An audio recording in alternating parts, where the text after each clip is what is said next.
Hello guys, আমি নিতে এসেছি এখন জাল, ঠিক আছে। এবং আমাদের জাল নিয়ে এসছিলো এক ভাই এবং জালটা রেখেছে কোথায় গাইস একটু দেখো।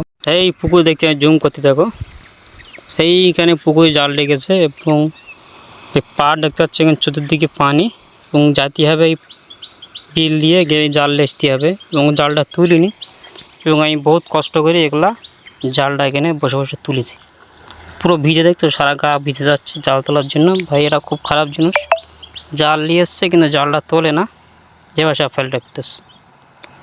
মানুষের ভাই বিবেক খুব খারাপ এখন, ঠিক আছে। জালটা নিয়ে এসেছিলো, জালটা তো তোলা উচিত। এইখান থেকে প্রায় 1 হাঁটু পানি দিয়ে জাল নিয়ে এসেছি, জালটা তুলিনি। প্রায় 100 হাত জাল, তো গুছোতে কত টাইম লেগেছে, 10 থেকে 15 মিনিট মতো টাইম লেগেছে জালটা।